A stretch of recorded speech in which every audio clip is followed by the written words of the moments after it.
Aleluia. Bom dia, irmãos.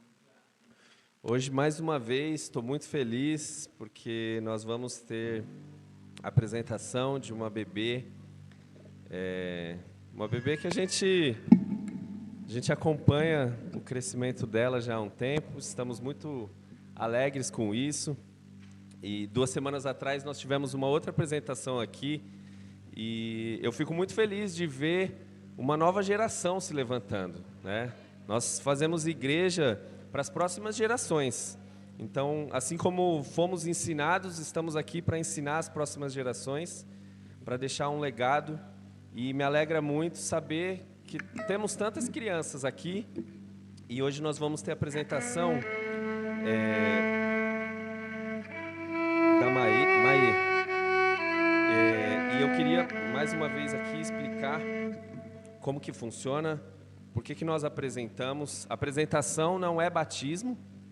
Nós entendemos que o batismo, ele tem que ter arrependimento, ele precisa ter discernimento do que está sendo feito. Então, o batismo é quando você tem consciência dos seus pecados e você se batiza para morrer para o velho homem e nascer a uma nova criatura. A apresentação não, a apresentação nós apresentamos diante do Senhor, apresentamos diante da igreja e consagramos a criança para que ela ande sempre nos caminhos do Senhor. Então, eu queria pedir que a família viesse aqui em cima, minha esposa também. Nós vamos fazer a apresentação da Maê. Pode vir a família toda, por gentileza.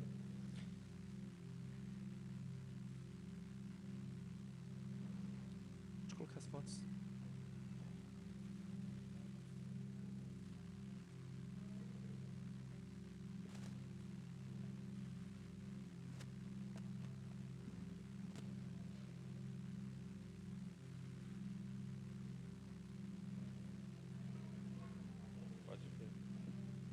Sobe aqui. Bom, prazer, graça e paz. Família grande, linda. Noah, Enzo.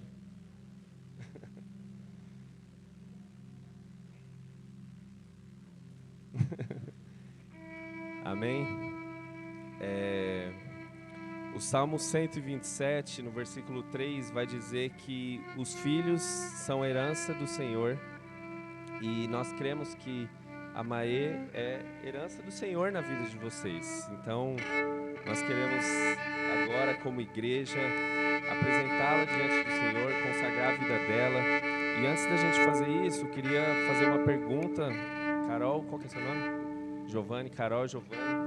Eu queria perguntar para vocês se vocês se comprometem diante do Senhor, diante da igreja, a criar a Maê nos caminhos do Senhor, apresentar os valores cristãos, dar bons testemunhos em casa, diante do Senhor, para a Maê. Sim? Então, eu queria pedir para a igreja ficar de pé, estender as mãos, e nós vamos, nesse momento, apresentar e consagrar a vida da Maê ao Senhor. Amém? Senhor, nós queremos neste momento, Pai, agradecer porque o Senhor tem cuidado de cada um aqui, Pai. E o Senhor tem algo especial na vida da Maê, Pai. Senhor, em nome de Jesus, nós queremos declarar que ela será uma mulher de Deus, que ela será uma mulher que viverá nos caminhos do Senhor. Senhor, em nome de Jesus, nós declaramos e nós consagramos que a vida da Maê será usada para a salvação de muitas pessoas, Pai. Senhor, ela será luz aonde ela pisar, ela será bênção na vida daqueles que os chegarem perto. Senhor, em nome de Jesus, eu quero declarar que essa família é guardada por Ti. Senhor, em nome de Jesus, eu quero declarar que essa família é abençoada. Senhor, em nome de Jesus, eu quero declarar que eles viverão, Senhor, de tudo que o Senhor tem para eles. Senhor, em nome de Jesus, cuida da Maê, cuida da família dela, que eles possam desfrutar da Tua presença, da Tua bondade, da Tua misericórdia todos os dias da vida deles, Pai. Senhor, em nome de Jesus, nós consagramos ela, Senhor, a Ti. Senhor, ela não será influenciada pelos valores do mundo, mas será influenciada pelos valores que o Senhor tem para ela, Pai. Senhor, unge essa família, Senhor. Cuida dessa família, Pai. Senhor, nós declaramos em nome de Jesus que a Maê é tua. Senhor, a vida da Maê é tua. Que o Senhor cuide de cada detalhe, de cada passo que ela der, Pai, em nome de Jesus, eu entrego e consagro a vida da Maê e da família dela em Tuas mãos. É o que eu te peço e já te agradeço, em nome de Jesus, amém, amém. Uma salva de palmas.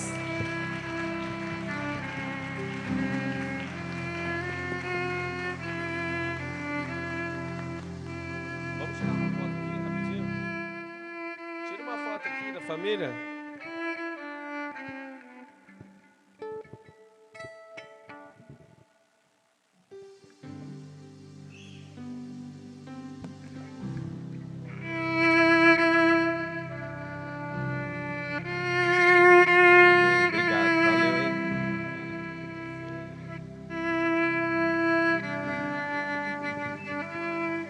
As crianças podem se dirigir para o Kids agora. Podem se sentar, irmãos. Vamos para a palavra.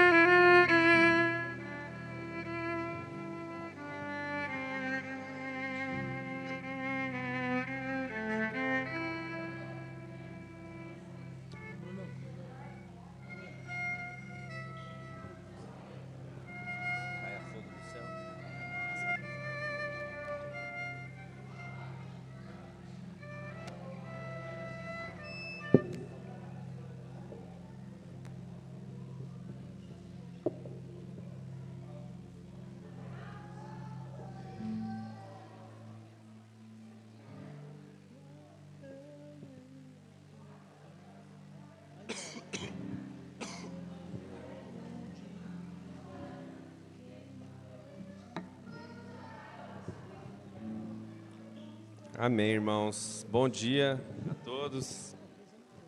Vamos para a palavra. Nós iniciamos aqui na igreja uma série que é uma série inspirada na igreja de Atos dos Apóstolos, e nós chamamos essa série de Resgatando os Valores da Igreja Primitiva. Nós temos como referência a igreja de Atos, e há 5 domingos nós iniciamos essa série buscando mergulhar nos valores da igreja de Atos. E para a gente iniciar, eu vou novamente repetir quais são os valores que nós estamos buscando, quais são as principais características da igreja de Atos.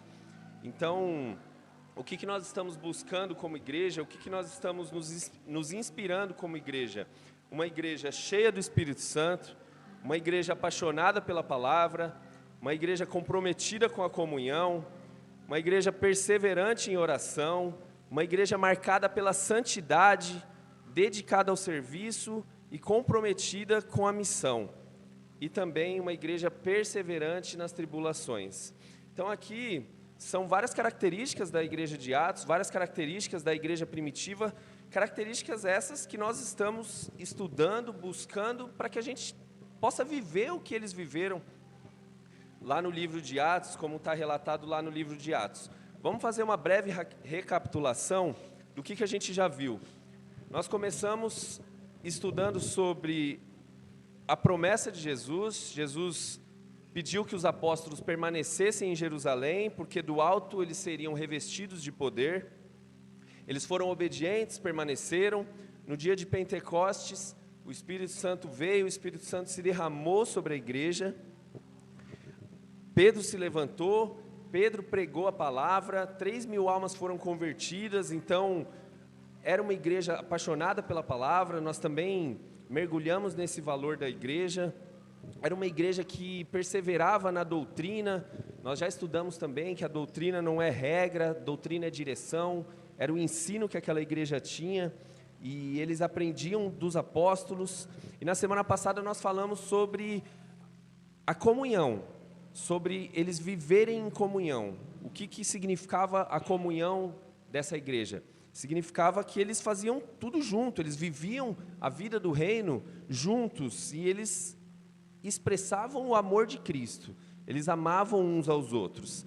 Então, nós já caminhamos por todos esses valores, e hoje nós vamos entender um pouco mais a importância da oração. Semana passada eu brinquei que eu estou preso no versículo 42 do capítulo 2 de Atos, e mais uma vez eu vou começar nesse versículo, porque esse versículo diz que eles continuaram firmemente na doutrina dos apóstolos, e na comunhão, e no partir do pão, e nas orações. Então nós já entendemos o que era a doutrina dos apóstolos, nós já entendemos o que era a comunhão, o partir do pão, e hoje nós vamos entender um pouco mais sobre como que eles oravam, qual que era o posicionamento deles com relação à oração. Então, eu queria iniciar trazendo uma característica já da igreja, antes mesmo do derramar do Espírito. Quando Jesus pediu que eles permanecessem em Jerusalém, o Espírito Santo ainda não havia vindo. A gente viu isso na primeira mensagem da série, porque eles estavam aguardando a vinda do Espírito Santo. E o que eles ficaram fazendo enquanto não vinha o dia de Pentecostes, enquanto não vinha o derramar do Espírito? Eles estavam orando, eles se juntavam para orar. Então, ainda que não havia aquele mover espiritual, ainda que não havia aquela presença do Espírito Santo, eles foram obedientes e eles permaneceram orando. E aí, a partir do capítulo 3 de Atos, nós vamos ler um relato aqui que nos mostra como que eles se posicionavam. A partir do versículo 1, tá? Capítulo 3, versículo 1, vamos ler? Ora, Pedro e João subiam juntos ao templo à hora da oração, sendo a hora 9. Então aqui, depois de Pentecostes, teve a conversão das pessoas. Aqui no versículo 42, que é esse que a gente está lendo há muitas semanas, diz que eles permaneciam firmes. Seguindo um pouco para frente, diz que eles iam ao templo, para quê? Para orar. Então, Pedro e João subiram ao templo à hora da oração.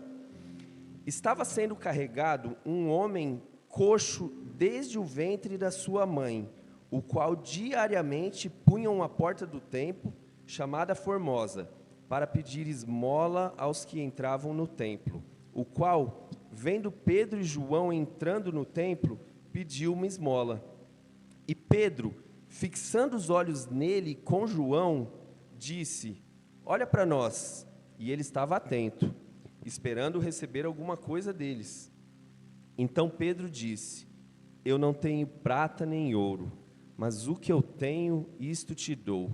Em nome de Jesus Cristo de Nazaré, levanta-te e anda. E ele, tomando-o pela mão direita, o levantou, e imediatamente os seus pés e ossos do tornozelo receberam força. E saltando, ele se pôs em pé, e andou e entrou com eles no templo, andando e saltando e louvando a Deus. E todo o povo o viu andando e louvando a Deus. Glória a Deus, irmãos. Enquanto eu estava estudando sobre essa palavra, eu fiquei assim impactado, porque muitas vezes a gente quer ajudar os outros com coisas materiais. Mas olha o que Pedro fala, olha que lindo quando Pedro fala e vira para ele e fala assim, ó, ele estava ali na porta do templo pedindo uma esmola, ele precisava de dinheiro, porque aqui está relatando que desde o ventre da mãe dele, ele nasceu com aquela enfermidade. Então ele não conseguia trabalhar, então ele vivia na porta do templo pedindo esmola. E as pessoas achavam que ajudariam ele dando prata ou ouro, dinheiro. Mas Pedro vira para ele e fala: eu não tenho prata nem ouro, mas o que eu tenho, isto eu te dou. O que Pedro tinha? Pedro tinha Jesus Cristo, Pedro tinha o Espírito Santo. E a partir daquele momento, ele é curado. E aqui nós vemos um milagre acontecendo, e a sequência desse fato, a sequência desse acontecido aqui na igreja de Atos, é uma coisa assim, impressionante, porque todo mundo conhecia aquele coxo que ficava ali na porta do templo, e quando as pessoas viram que ele foi curado, as pessoas se impressionaram. Só que o que aconteceu com os governantes, com o pessoal que cuidava lá do templo? Eles se incomodaram com aquilo. E ali inicia-se a perseguição contra a igreja. Então, depois disso, a gente não vai ler tudo, porque o texto é muito extenso, mas depois disso, sabe o que aconteceu com Pedro e João? Pensa, eles estão indo para o templo orar, eles presenciam um milagre, eles curam um enfermo, e de repente eles são presos. Você pode ler em casa esse texto para entender melhor, mas os próximos versículos vai relatar que eles foram presos, eles foram ameaçados e eles foram proibidos de falar de Jesus. Olha que loucura, a perseguição à igreja que acontecia. Acontece um milagre, um coxo que não andava, começa a andar, começa a saltar, e quem realizou esse milagre vai preso, é ameaçado e é proibido de continuar falando de Jesus. Só que, o que acontece? Eles vão presos, acontece toda essa perseguição à igreja, mas nós vamos ler o texto um pouquinho mais para frente, no capítulo 4, no versículo 18, vai mostrar o momento em que eles recebem esse aviso dos governantes da época e que então eles são soltos. Vamos ler a partir do 18, diz o seguinte: e chamando-os, ordenaram-lhe que de nenhum modo falassem nem ensinassem em nome de Jesus. Então houve toda aquela perseguição, eles foram presos, foram ameaçados e eles foram proibidos de falar no nome de Jesus. Agora olha o que Pedro responde a partir do 19. Mas Pedro e João lhes responderam e disseram a eles: julgai vós se é justo aos olhos de Deus ouvir a vós mais do que a Deus. Então assim, todos sabiam que quem havia curado aquele coxo havia sido Deus. E aí ele diz: é justo que vocês nos julguem e vocês escutem mais a esses homens do que a Deus? E aí Pedro segue dizendo que, no capítulo 20, Pedro diz o seguinte: porque nós não podemos deixar de falar das coisas que temos visto e ouvido. Irmãos, ontem quando eu estava lendo esse texto, eu fiquei constrangido com esse versículo. Porque nós não podemos deixar de falar o que temos visto e o que temos ouvido. E eu comecei a me questionar: o que nós temos visto e o que nós temos ouvido? Nós não podemos deixar de falar do que nós temos visto e do que nós temos ouvido. Mas o que nós temos visto e o que nós temos ouvido? Será que a gente está ouvindo testemunhos? A gente está ouvindo a palavra de Deus? A gente está sendo edificado? Porque quando a gente ouve e a gente vê a vida de Deus acontecendo, a gente não tem como não falar sobre isso que a gente está vendo. Pedro e João estavam sendo perseguidos, mas eles não negaram a fé deles em nenhum momento. Eles falaram: nós não temos como deixar de falar o que nós temos visto e o que nós temos ouvido. E nós precisamos entender que nós temos que fazer isso também. Nós precisamos, em comunhão, vivendo a vida da igreja, nós precisamos ouvir das grandiosas obras de Deus. Nós precisamos, quando nos reunimos, falar das coisas de Deus. Não adianta a gente se reunir para falar das coisas do mundo. Não adianta a gente se alimentar somente das coisas do mundo. Nós precisamos estar em comunhão, ouvindo e vendo as grandiosas obras de Deus, porque lá na igreja primitiva, eles eram perseguidos, eles eram presos, eles eram ameaçados, e ainda assim eles não negavam, eles não deixavam de falar de tudo que eles haviam visto e ouvido. E aí na sequência aqui desse texto, diz que... eu vou ler a partir do 23. aqui eles foram soltos. Então vamos ler aqui o texto que diz o seguinte: e solto eles foram para a companhia dos seus e contaram tudo o que os principais sacerdotes e anciãos lhes disseram. E ouvindo eles isto, levantaram a voz a Deus, unânimes, e disseram: Senhor, Tu és o Deus que fizeste o céu e a terra, e o mar e tudo que neles há, que pela boca do Teu servo Davi disseste: porque os pagãos se enfurecem e os povos imaginam coisas vãs. Os reis da terra se levantaram e os governantes se reuniram contra o Senhor e contra o seu Cristo, porque verdadeiramente eles se ajuntaram contra o teu santo Filho Jesus, que tu ungiste, não só Herodes, mas Pôncio Pilatos, com os gentios e o povo de Israel, para fazerem tudo o que a tua mão e o teu conselho determinaram antes para ser feito. E agora, Senhor, olha para as suas ameaças e concede aos teus servos que falem com toda a ousadia a tua palavra. Estendei a tua mão para curar, e para que sinais e maravilhas sejam feitos pelo nome do teu santo Filho Jesus. Amém. Vou parar por aqui, porque talvez vocês não tenham percebido, mas tudo isso aqui que a gente leu foi uma oração. Então vamos voltar aqui, ó. Eles foram soltos, e aí o que eles fizeram? Pedro e João são soltos, e eles vão para a companhia dos seus. Quem são os seus? Os seus era o povo de Deus, o povo da igreja. Então eles são soltos e eles vão para o povo de Deus.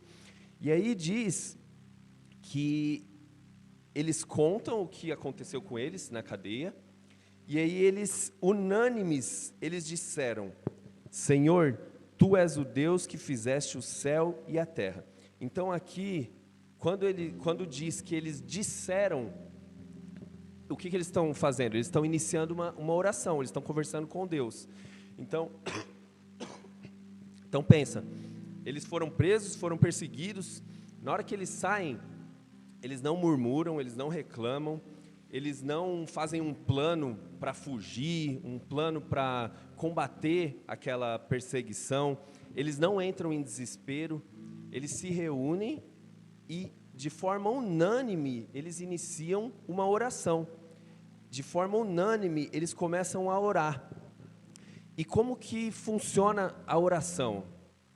Eles começam adorando ao nome do Senhor. Olha o início da oração: Senhor, Tu és o Deus que fizeste o céu e a terra e tudo o que neles há. Então, quando a gente fala sobre uma oração nada mais é do que a gente conversar com Deus. Tem pessoas que falam: eu não sei orar. Deus quer que você se comunique com Ele, Deus quer que você tenha comunhão com Ele, é conversar com Deus. Só que olha o princípio que eles tinham ao iniciar uma oração. Eles não começavam uma oração já pedindo: Senhor, nos livra desses perseguidores, nos livra dessas pessoas más. Não, eles iniciam a oração adorando, exaltando e reconhecendo quem era Deus. Senhor, Tu és o Deus que fizeste o céu e a terra e o mar e tudo que neles há. Então aqui já tem um ensinamento. Quando a gente estiver passando por problemas, tribulações, e a gente for na presença do Senhor e começar a orar, antes da gente pedir, que a gente reconheça quem Ele é. Primeiro de tudo, Senhor, Tu és o Deus que criaste tudo. A gente adora, a gente exalta o nome de Jesus, a gente reconhece quem Ele é, e aí depois a gente pede. E foi assim que eles fizeram. E tem uma característica aqui nessa oração deles também, porque eles citam, aqui no versículo 25, que pela boca do teu servo Davi disseste: porque os pagãos se enfurecem e os povos imaginam coisas vãs. Exatamente esse texto está no Salmo 2. O Salmo 2 foi escrito por Davi. Então, a igreja primitiva, ela era baseada na palavra. Nós falamos aqui sobre a igreja ser apaixonada pela palavra. Então, quando eles se juntam para orar, eles simplesmente oram através das Escrituras. A meditação deles das promessas que o Senhor tem para eles. Então, diante da perseguição que eles estavam, eles não improvisam uma explicação. Eles vão lá no Salmo 2 de Davi, e eles citam esse salmo porque ali haveria uma promessa sobre perseguição, e eles estavam sendo perseguidos. Então, uma igreja que ora, uma igreja que tem como princípio a oração, ela interpreta a vida através da palavra. Não é do sentimento deles, do que eles estão achando, porque certamente eles tinham medo. Imagina, você ser ameaçado, você ser proibido de expressar a sua fé. As pessoas diziam que eles iam morrer. Os governantes lá daquela região estavam perseguindo a igreja. Então, certamente eles tinham medo. Mas o que eles faziam? Eles acreditavam na palavra, eles acreditavam na promessa que o Senhor tinha para eles. Então, eu vou ler aqui mais um relato de perseguição, que está lá em Atos 12, que esse aqui, inclusive, mostra que a perseguição, ela vai aumentando e se intensificando. Lá em Atos 12, diz o seguinte: ora, naquele tempo, o rei Herodes estendeu suas mãos para maltratar alguns da igreja e matou Tiago, irmão de João, à espada. E ele, vendo que isso agradara aos judeus, prosseguiu e tomou também a Pedro. E, havendo-o prendido, ele o colocou na prisão, entregando-o aos 4 quaternos de soldados, para que o guardassem, querendo apresentá-lo ao povo depois da Páscoa. Portanto, Pedro era guardado na prisão. Então, aqui nós vemos uma perseguição. Herodes, que era o rei, ele mata Tiago, e ele prende Pedro. E ele prende Pedro porque ele também ia matar Pedro, só que ele quis guardar Pedro para uma ocasião específica. Só que olha o que diz o versículo 5. Portanto, Pedro era guardado na prisão, mas a igreja fazia oração sem cessar por ele a Deus. Olha que maravilhoso isso. Eles estavam reunidos como igreja, eles não estavam pensando num plano para resgatar Pedro através da força dos braços deles. Eles não estavam pensando, como que a gente vai tirar Pedro de lá? Vamos matar aqueles soldados? Vamos encontrar uma saída para eles? Não, eles oravam sem cessar. E o versículo 6 vai dizer que quando Herodes estava para trazê-lo, nessa mesma noite, Pedro estava dormindo entre 2 soldados, preso com 2 correntes, e os guardas diante da porta guardavam a prisão. E eis que o anjo do Senhor veio sobre ele, e resplandeceu uma luz na prisão, e tocando a Pedro no lado, o despertou, dizendo: levanta-te depressa. E caíram-lhe das mãos as suas correntes. E disse-lhe o anjo: cinge-te e ata as tuas sandálias. E assim ele o fez. E ele disse-lhe: lança a tua veste sobre ti e segue-me. E ele, saindo, o seguia, e não sabia que era verdadeiro o que estava sendo feito pelo anjo, mas ele achava que via alguma visão. Então aqui nós temos um relato, mais um relato de perseguição. Os apóstolos estavam sendo perseguidos, Tiago é morto à espada, Pedro é preso, mas a igreja se posicionou em oração. A igreja fez o que era suposto que ela fizesse, orar. Nós vamos orar por essa situação. E quem salva Pedro é um anjo do Senhor. A igreja se junta, a igreja se prostra em oração, e o anjo abre as portas da prisão. Então, nós vemos aqui que qual que era o recurso daquela igreja, qual que era o recurso daquele povo? Era oração, e era o primeiro recurso. E enquanto eu estava estudando sobre isso, eu estava refletindo. Esse era um problema que eles enfrentavam, sim ou não? Eles estavam ali enfrentando perseguição.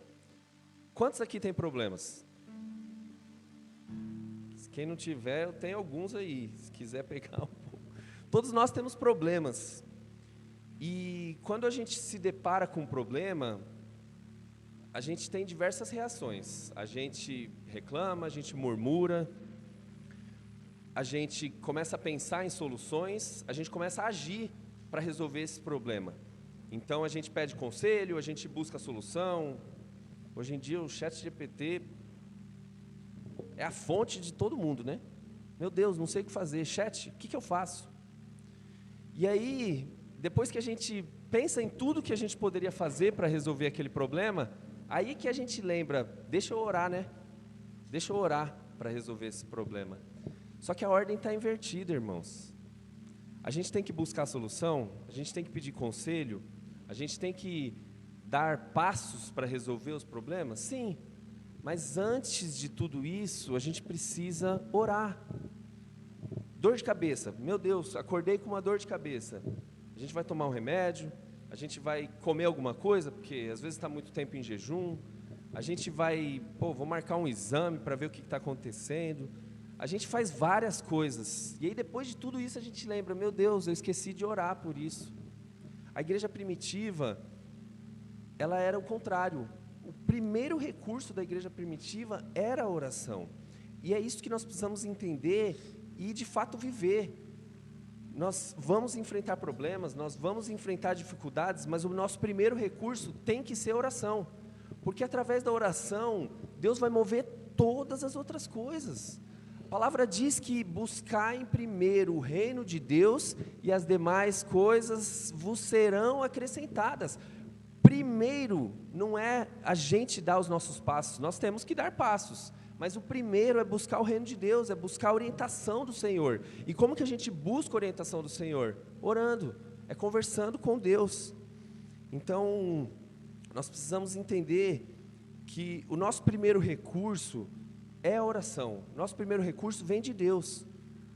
Quando a gente se deparar com um problema, não adianta a gente se desesperar e não adianta a gente correr atrás de uma solução antes da oração. Amém?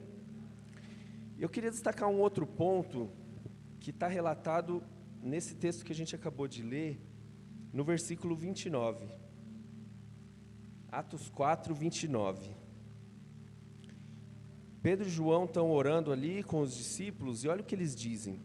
E agora, Senhor, olha para as suas ameaças e concede aos teus servos que falem com toda a ousadia a tua palavra. A gente leu isso aqui e talvez a gente não tenha percebido. Que oração extraordinária, porque eles não estão pedindo para matar aqueles que os perseguem, eles não estão pedindo para serem libertos daqueles que os perseguem, eles pedem que o Senhor conceda a eles que anunciem a palavra deles com toda ousadia. Olha que maravilhoso, a palavra do Senhor causava perseguição. Ao invés deles falarem assim, vamos pedir para o Senhor tirar a gente daqui, porque senão a gente vai morrer. Não, eles pedem ousadia para continuar anunciando a palavra. Isso é maravilhoso, o Espírito Santo de Deus, ele dava ousadia para que eles continuassem anunciando a palavra. Então, uma igreja que ora, ela não ora por conforto, ela não ora somente por livramento, ela ora por coragem. Existem dois tipos de oração hoje em dia. As pessoas oram pedindo que o Senhor mude as circunstâncias, mas a igreja de Atos, ela pedia para que o Senhor mudasse o coração deles para enfrentar as circunstâncias, porque a gente não vai ser livre das circunstâncias. Infelizmente, a gente vai continuar sendo perseguido, infelizmente, a gente vai continuar tendo aflições, a gente vai continuar passando por tribulações. Então, qual que era a oração da igreja primitiva? Muda o meu coração para enfrentar essas dificuldades. As dificuldades não vão sair, irmãos. Eu gostaria muito que a gente pudesse viver sem enfrentar o tanto de problema que a gente enfrenta. Opa, aceitei Jesus, agora minha vida está maravilhosa, agora não vou ter problemas. Por quê? Porque aceitei Jesus, não vou ter problema, mas não é essa a verdade, não é essa a realidade. Nós vamos ter problemas. E quando a gente está caminhando em direção ao reino, a gente está incomodando o inferno. E aí o inferno se levanta de maneira ainda mais forte contra a nossa vida, contra os nossos. O que a gente precisa pedir para Deus é para que Ele mude o nosso coração para enfrentar essas circunstâncias, amém? E aí, seguindo aqui, após eles finalizarem a oração, no versículo 31, vai relatar o seguinte: e tendo eles orado, foi abalado o lugar em que eles estavam reunidos, e todos foram cheios com o Espírito Santo e anunciavam a palavra de Deus com ousadia. Mais uma vez, após a oração deles, o que aconteceu? O lugar foi abalado, houve um tremor lá. Todos foram cheios com o Espírito Santo de Deus. Só que sabe qual que é o maior milagre relatado aqui nesse texto? Não é o tremor causado no prédio, não é as pessoas impressionadas porque após a oração houve um abalar no templo. O maior milagre foi que eles continuaram anunciando a Cristo com ousadia. Eles haviam acabado de ser ameaçados. Olha, vocês estão proibidos de falar o nome de Jesus. E aí, após a oração deles, o que a palavra diz?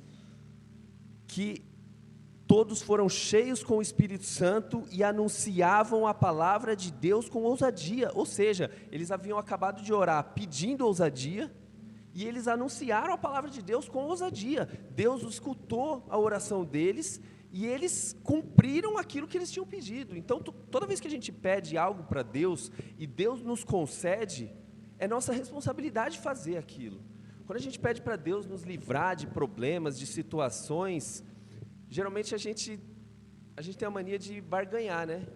Senhor, eu estou com uma enfermidade, eu vou morrer, se o Senhor me livrar disso aqui, eu vou anunciar o seu nome. Aí depois que a gente obtém a cura, a gente esquece aquilo que a gente prometeu. E o Senhor é fiel em todas as promessas dele. E a igreja de Atos era fiel para cumprir aquilo que eles haviam pedido. Eles pediam ousadia e eles anunciavam com ousadia. Então aqui nós vemos que a oração deles fortaleceu a missão. Eles tinham uma missão, anunciar Cristo. Foram perseguidos, oraram. O que aconteceu após a oração? Eles foram fortalecidos. A oração fortaleceu a missão. Amém? O apóstolo Paulo, lá em 1 Tessalonicenses, ele vai dizer que nós precisamos orar sem cessar. E o que significa orar sem cessar? Orar sem cessar é passar 24 horas repetindo o Pai Nosso, Ave Maria, repetindo a mesma coisa? Não, irmãos.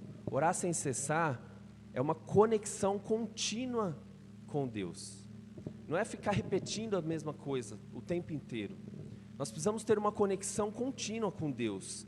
Nós precisamos ter um estilo de vida de conexão com Deus, porque a oração nada mais é do que conversar com Deus.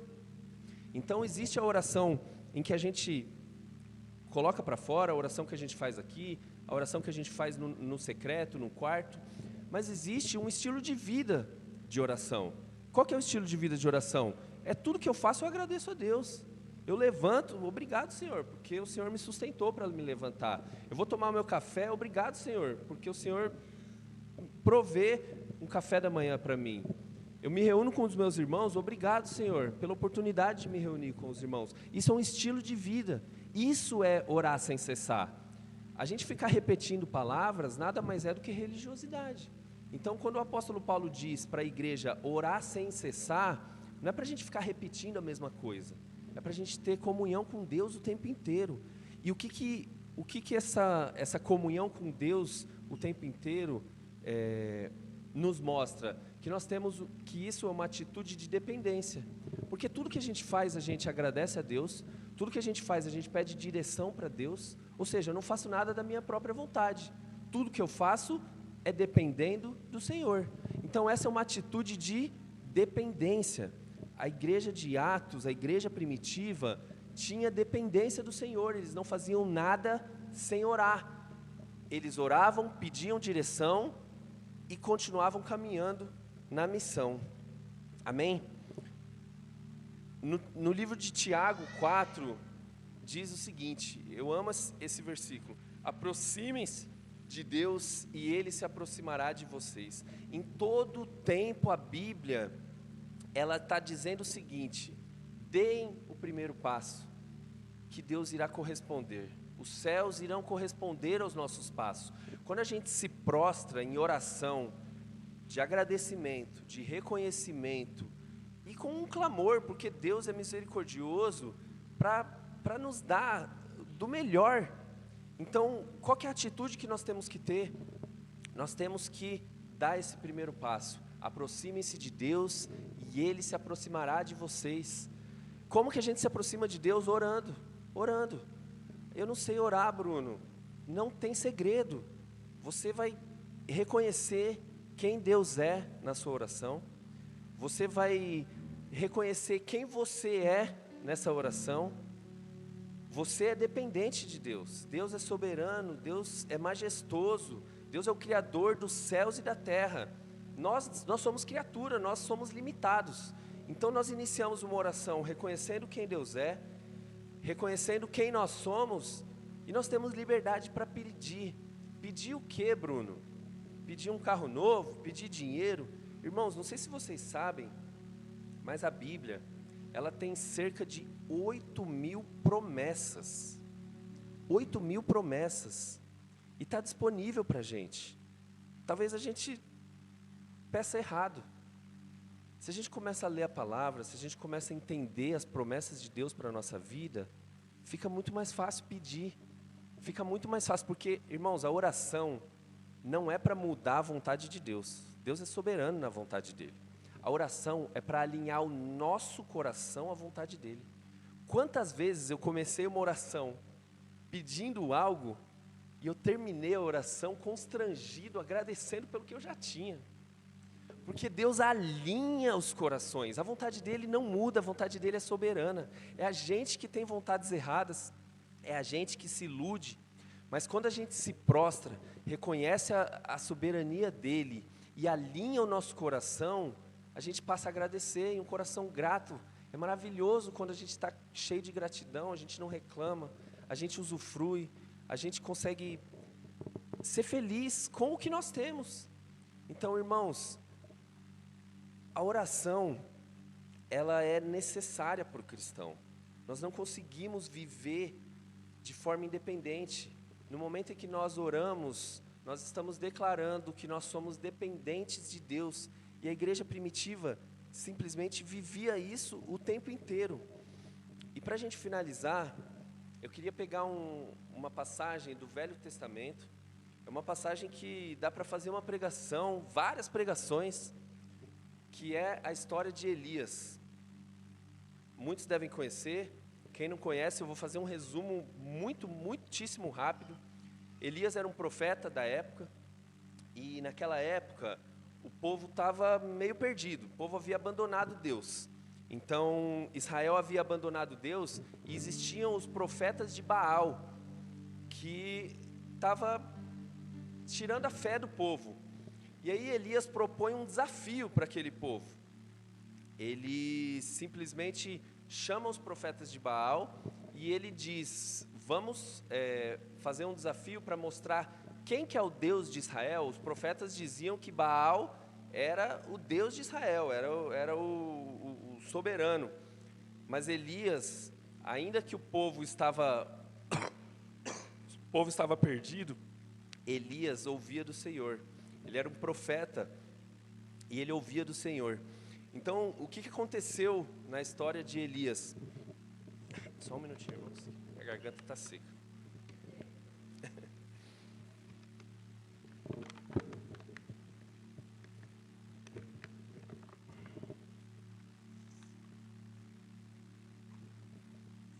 O que aconteceu aqui? Os profetas de Baal passaram horas clamando, muito barulho, muito esforço, gritaria, mas eles não tiveram nenhuma resposta. E Elias, está relatado no livro de 1 Reis, capítulo 18. Consegue colocar aí, Gabriel? 1 Reis 18, 36. Eu vou ler aqui, que é mais fácil. E sucedeu, na hora da oferta do sacrifício da tarde, que Elias, o profeta, aproximou-se e disse: Senhor Deus de Abraão, Isaque e de Israel, que seja conhecido neste dia que tu és Deus em Israel, e que eu sou teu servo, e que tenho feito todas essas coisas mediante a tua palavra. O que a gente aprendeu sobre a oração? Olha a oração de Elias lá no Antigo Testamento. Ele começa orando, reconhecendo quem Deus é. Senhor Deus de Abraão, de Isaque e de Israel, que seja conhecido neste dia que tu és Deus em Israel. Então, o início da oração qual que é? Reconhecimento da grandeza de Deus. Segundo passo da oração, e que eu sou teu servo. Elias era um profeta, ele ouvia de Deus, e como que ele se intitula servo? Eu sou teu servo, e tudo que ele faz é mediante a palavra. Vamos para o 37? Porque aqui ele clama: ouve-me, ó Senhor. Então ele reconhece quem Deus é, ele se identifica servo de Deus, e aí ele começa a pedir: ouve-me, ó Senhor, ouve-me, para que este povo possa saber que tu és o Senhor Deus, e que tu tens feito se volver novamente o seu coração. Então o fogo do Senhor caiu e consumiu o sacrifício queimado, e a lenha, e as pedras, e o pó, e ainda lambeu a água que estava na trincheira.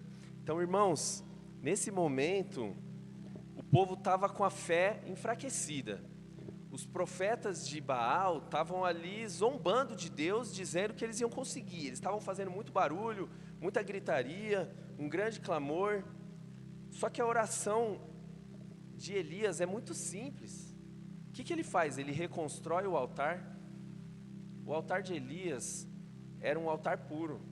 Ele reconstrói o altar, ele coloca o sacrifício, ele derrama a água, e ele faz uma oração simples. Ele reconhece quem Deus é, ele reconhece quem Ele é, e ele clama pedindo para que o Senhor se apresente para aquele povo. Ele não estava pedindo: Senhor, me livra desses profetas, ou Senhor, me tira desse lugar, o povo aqui está sem fé, o povo aqui não acredita em mais nada. Não, ele pede que o Senhor se apresente a eles. Então a oração dele não foi longa, a oração dele não era teatral, não tinha gritaria, não tinha muita repetição, mas a oração dele era cheia de fé. E a palavra vai dizer que quando ele ora, cai fogo do céu. Uma oração cheia de fé, ainda que o povo esteja desviado, ainda que aquele lugar estivesse perdido, sem fé, todo abalado, uma oração cheia de fé é capaz de trazer fogo do céu.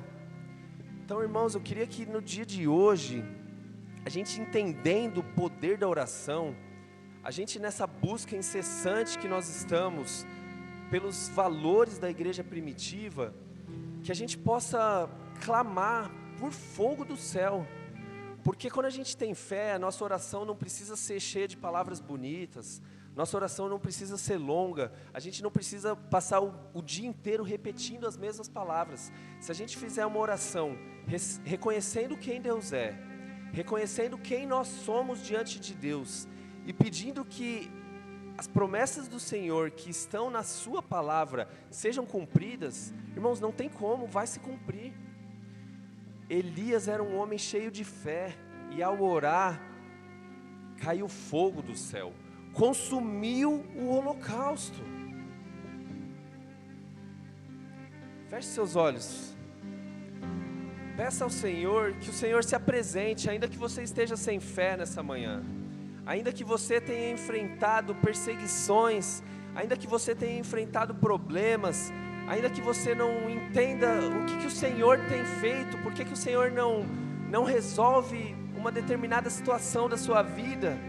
Se você clamar reconhecendo quem o Senhor é, se você clamar reconhecendo quem você é, se você clamar pela presença de Deus, o fogo de Deus queima este altar, Mostra pra esse povo que há Deus em Israel. Caia fogo no céu, queima este altar. Mostra pra esse povo em Israel, o céu, queima este altar. Mostra pra esse povo que há Deus em Israel. Caia fogo do céu, queima este altar. Mostra pra esse povo que há Deus em Israel.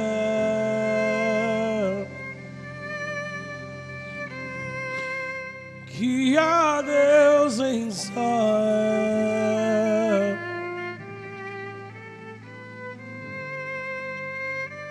Senhor, nós clamamos nessa manhã, Pai.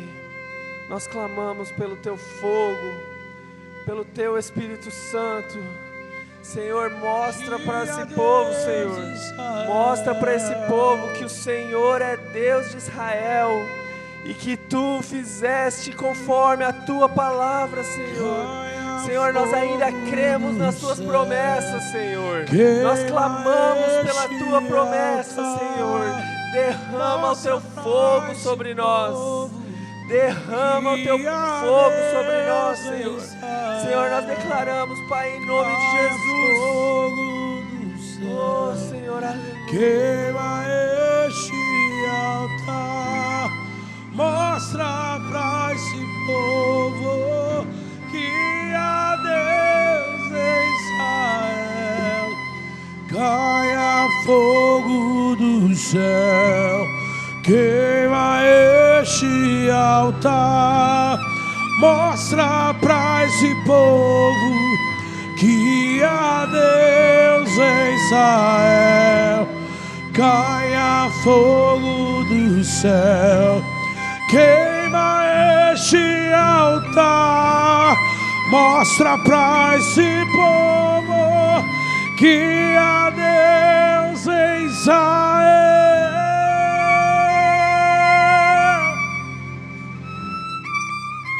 Que há Deus em Israel.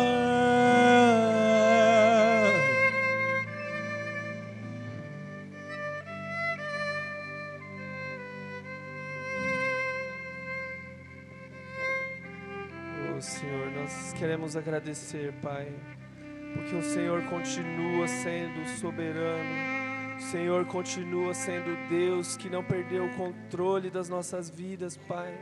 Ainda que nós estejamos enfrentando dificuldades, perseguições, problemas, ainda que a gente não consiga ver as coisas melhorarem, o Senhor não perdeu o controle de nada. O Senhor ainda é Deus. E nós declaramos nessa manhã, que virá fogo do céu. Nós veremos a glória de Deus nesse lugar. Enche esse lugar, Senhor. Enche esse lugar com o Teu fogo, Senhor. É o que nós clamamos, Senhor, em nome de Jesus. Oh, aleluia. Aleluia. Glória a Deus. Irmãos, todo primeiro domingo do mês, nós temos o nosso momento de ceia. Pode acender a luz, por favor?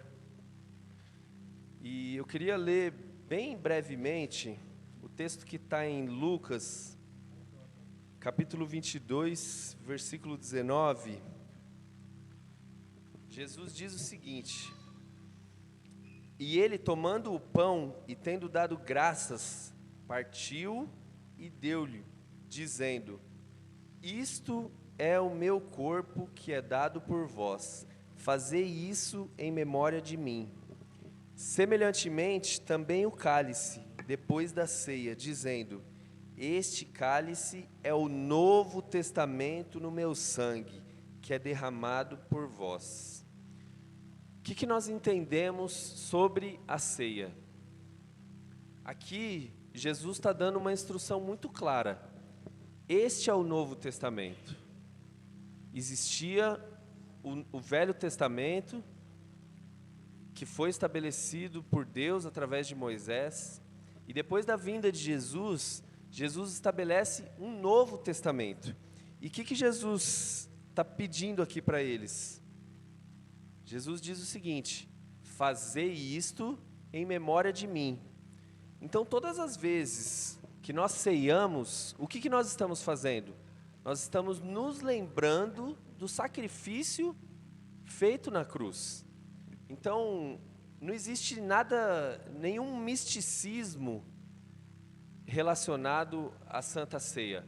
Basicamente, esse ato de tomar a ceia e comer o pão é a gente se lembrar do que Jesus fez por nós. O que Jesus fez por nós? Ele morreu em nosso lugar.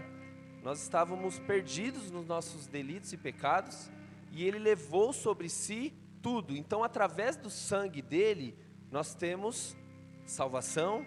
Através do sangue dele, nós podemos nos purificar dos pecados. Então, Jesus manda a gente fazer isto em memória de mim. Então, todas as vezes que a gente ceia, a gente está lembrando do que Ele fez. Por quê? Porque a gente tem uma tendência de esquecer, né? A gente tem uma tendência de querer só as nossas coisas. A nossa natureza é caída, o nosso ego vai querer somente as coisas que nós queremos. Então, naturalmente, a gente se esquece do que Jesus fez por nós. Então, esse ato aqui é um ato simbólico, em memória ao que Ele fez por nós. E aqui Ele determina que este é o Novo Testamento. Quando Ele diz que este cálice é o Novo Testamento do meu sangue, Ele está estabelecendo um novo padrão de vida para todos nós. Se nós aceitarmos Jesus, nós temos salvação para a vida eterna. Então isso daqui é muito simples. Talvez você não entenda o ato, talvez você tenha receio. Será que eu tenho que tomar? Será que eu posso? Mas e se eu estiver em pecado, irmãos? Quem não estiver em pecado vai ser arrebatado. Todos nós pecamos. Todos nós pecamos. Isso aqui é o remédio. É através do sangue de Jesus que nós nos purificamos. Através do sangue de Jesus que nós caminhamos em direção a essa salvação. Então não existe nenhum misticismo com relação a isso daqui. Isso daqui é muito simples. Jesus disse: fazei isto em memória de mim. O pão representa o corpo de Cristo e o suco representa o sangue de Cristo. Nós queremos ser purificados pelo sangue dele, sim ou não? Sim. Nós queremos receber Cristo, sim ou não? Sim. Então nós fazemos esse ato em memória a Ele. Amém? Se todos já receberam, nós vamos fazer uma oração. E eu queria que você, nesse momento, declarasse e falasse palavras ao Senhor de reconhecimento do que Ele fez por nós, da obra redentora, do sacrifício que Ele fez, e que a gente pudesse receber isso, para que isso não caia no esquecimento, como Ele diz: fazer isto em memória de mim. Então, que nesse momento você tenha um momento de oração, de consagração da sua própria vida ao Senhor. Amém? Senhor, nós queremos nos colocar como igreja, Pai, nos lembrando do Teu sacrifício, Pai. Senhor, obrigado pelo Teu sacrifício de sangue. Obrigado porque o Senhor se entregou em nosso lugar. E hoje nós reconhecemos esse ato, Pai, e nós nos lembramos, e nós nos constrangemos, e nós pedimos, Senhor, que o Senhor não deixe essa memória ser esquecida. Nós queremos nos lembrar do Teu sacrifício. Senhor, obrigado, nós somos gratos, porque o Senhor nos salvou, ainda quando a gente não merecia. Senhor, obrigado pela Tua graça, Pai. Senhor, eu quero abençoar esse momento de ceia, Senhor. Senhor, eu quero abençoar. Eu quero reconhecer, Pai, que o Senhor é Senhor e soberano sobre a minha vida. E eu quero declarar, Pai, que ao fazer este ato, eu reconheço que o Senhor é soberano na minha vida.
Aleluia. Obrigado, Senhor. Obrigado por esse momento precioso.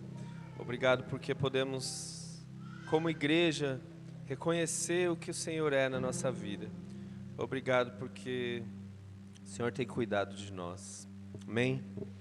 Irmãos, nós já estamos encerrando, mas antes eu queria falar rapidinho sobre nosso tempo de gratidão.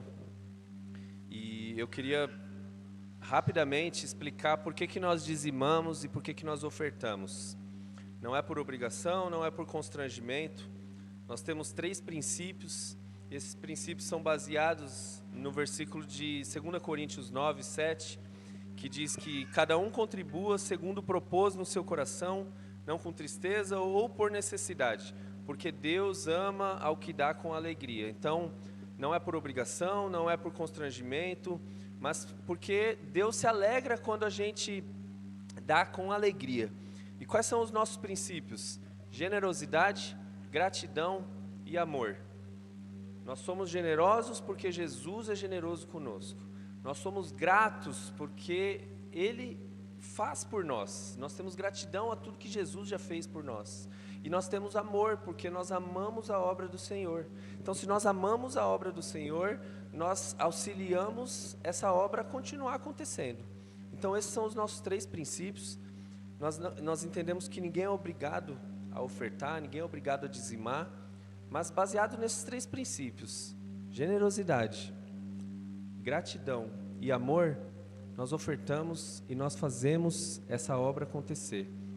Então, queria que, se você pudesse contribuir de alguma maneira, nós temos um QR Code aqui, atrás das cadeiras também tem um QR Code, se o celular não conseguir pegar do telão, atrás de algumas cadeiras nós temos um QR Code, que você possa contribuir com o tanto que você tiver. Como eu falei, não é por obrigação, não é por constrangimento, ninguém é obrigado a fazer isso, mas que de forma alegre a gente possa agradecer ao Senhor por tudo que Ele faz por nós. Que de forma alegre a gente possa demonstrar generosidade para que essa obra possa continuar acontecendo. Então, eu queria que nesse momento a gente fizesse uma oração consagrando as nossas ofertas. Senhor, obrigado porque o Senhor é dono de tudo isso aqui. Senhor, nós não queremos, Senhor, acumular nada para nós mesmos, mas nós queremos que a Tua obra continue, que mais vidas sejam alcançadas. Nós queremos continuar pregando o Seu Evangelho. Nós queremos, como na igreja de Atos, Pai, levar a Tua palavra com toda a ousadia. Senhor, eu quero declarar sobre a Sua igreja ousadia para anunciar a Tua palavra, Pai. E eu quero consagrar, Pai, os recursos financeiros de cada um dos meus irmãos aqui, Pai. Que eles possam, Senhor, através desse ato, demonstrar o quanto eles são generosos, o quanto eles são gratos e o quanto eles amam a Tua obra, Pai. E que o Senhor cuide para que nunca falte. Que não seja com irresponsabilidade, que seja com consciência, mas que nós possamos, Senhor, sustentar essa obra, que nós possamos levar essa obra adiante, Pai, porque nós acreditamos que o Senhor nos salvou, o Senhor nos cuidou, e nós precisamos levar isso para aqueles que ainda não Te conhecem. Senhor, eu quero agradecer pela vida de cada um que está aqui, eu quero agradecer pelo coração de cada um que tem feito essa obra, e eu quero pedir, Pai, que o Senhor abençoe o nosso domingo. Irmãos, estendam suas mãos. Eu quero abençoar o domingo de cada um, que nós possamos ir para casa na presença do Senhor, que nós tenhamos uma semana cheia da presença de Deus, que nós possamos desfrutar da Tua presença, que nós possamos meditar na Tua palavra, que nós tenhamos uma vida pautada em oração, assim como a igreja primitiva, que nós entendamos, Senhor, quanto nós precisamos de Ti. Senhor, eu quero declarar sobre a vida dos meus irmãos bênçãos, prosperidade em todas as áreas da vida deles, e que nós possamos ir para casa em segurança, que nós possamos desfrutar de um tempo precioso em comunhão com os nossos irmãos, com a nossa família, e que nós tenhamos uma semana cheia da vida de Deus, em nome de Jesus, amém.